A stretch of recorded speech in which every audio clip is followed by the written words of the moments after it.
የማክሮ ኢኮኖሚ ማሻሻያው የውጭ ባለሀብቶችን እየሳበ መሆኑን የገንዘብ ሚኒስትሩ አህመድ ሽዴ ተናገሩ። ለሁለት ቀናት የሚቆይ ኢትዮ ቤልጂየም የቢዝነስ ፎረም በአዲስ አበባ መካሄድ ጀምሯል። መሰረት መቅጫ ዝርዝሩን ይዛለች።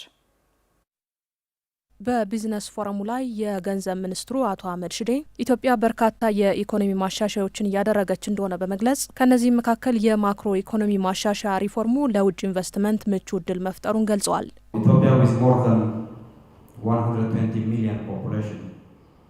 ከ120 ሚሊዮን በላይ ሕዝብ ያላት ኢትዮጵያ የውጭ ኢንቨስትመንትን ለመሳብ ምቹ የሆነ የማክሮ ኢኮኖሚ ማሻሻያ የተገበረች ነው። በመሆኑም ለቤልጂየም አልሚዎች ጥሩ አጋጣሚና ትክክለኛ ጊዜ ነው።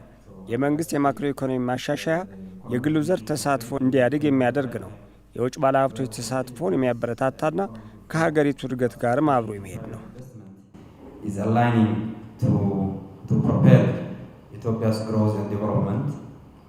የኢንዱስትሪ ሚኒስትር ዴኤታ አቶ መሐመድ ሀሰን በበኩላቸው የውጭ ኢንቨስትመንትን የሚያበረታቱ በርካታ የኢንቨስትመንት ማሻሻያዎች መደረጋቸውን ተናግረዋል። ኢትዮጵያ is undergoing a profound transformation, advancing towards ኢትዮጵያ ኢንዱስትሪያላይዜሽን ላይ ከፍተኛ ለውጥ የሚያመጡ ስራዎችን እየሰራች ነው። የውጭ ኢንቨስትመንትን የሚያበረታቱ በርካታ የኢንቨስትመንት ማሻሻያዎችም ተደርገዋል። ኢትዮጵያና ቤልጂየም ለዘላቂ ኢኮኖሚ እድገት የጋራ ራዕይ ያላቸው ሲሆን ይህ መድረክ ይህንን የጋራ ግብ ተግባራዊ ለማድረግ አስተዋጽኦ ከፍተኛ ነው። several strategic sectors. Manufacturing in particular is identified as a priority sector, poised to drive the Ethiopian economy. የኢትዮጵያ ኢንቨስትመንት ኮሚሽን ኮሚሽነር ዶክተር ዘለቀ ተመስገን የቤልጂየም ኩባንያዎች ወደ ኢትዮጵያ መምጣት በኢትዮጵያ ኢንቨስትመንት ላይ ለመሳተፍ ያላቸውን ፍላጎት የሚያሳይ ነው ብለዋል። Your commitment to travel thousands of kilometers to join us here is a testament to your interest in Ethiopia's promising. የቤልጂየም ኩባንያዎች ወደ ኢትዮጵያ መምጣት በኢትዮጵያ ኢንቨስትመንት ለመሳተፍ ያላቸውን ፍላጎት የሚያሳይ ነው። በኢትዮጵያ ያሉትን በርካታ የኢንቨስትመንት እድሎች ለመገንዘብ ትክክለኛው ሀገርና ትክክለኛው ጊዜ ላይ ናቸው። የሁለቱ ሀገራት የንግድ ግንኙነት በአማካይ በየዓመቱ የ12 በመቶ እድገት እያሳየ መሆኑን መጥቀስ ይቻላል።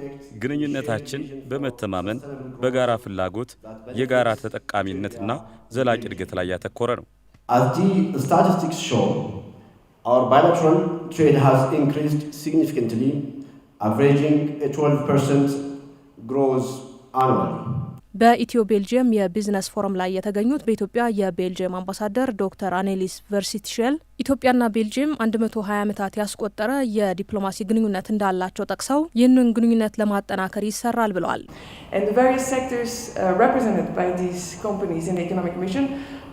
በዚህ የኢኮኖሚ ፎረም የሚሳተፉ ኩባንያዎች በአየር ንብረት፣ ጤና፣ ደህንነት፣ ቴክስታይል፣ የሶላር ኃይል፣ የምግብና የግብርና እንዲሁም በኢንፎርሜሽን ቴክኖሎጂ ዘርፎች ላይ ይሰራሉ።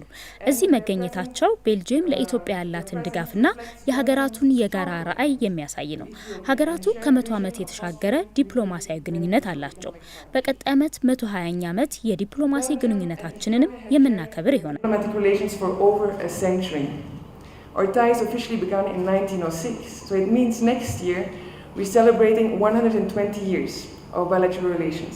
አምባሳደሩ አክለውም ኢትዮጵያ ለቤልጂየምና ለሌሎች የአፍሪካ ሀገራት ቁልፍ ገበያ ሆና መቆየቷን ጠቅሰው ኢትዮጵያ የወሰደቻቸው የማክሮ ኢኮኖሚ ማሻሻያዎችም የሚደነቁና የግሉን ዘርፍ ተሳትፎ የሚያጎለብቱ መሆናቸውን ገልጸዋል።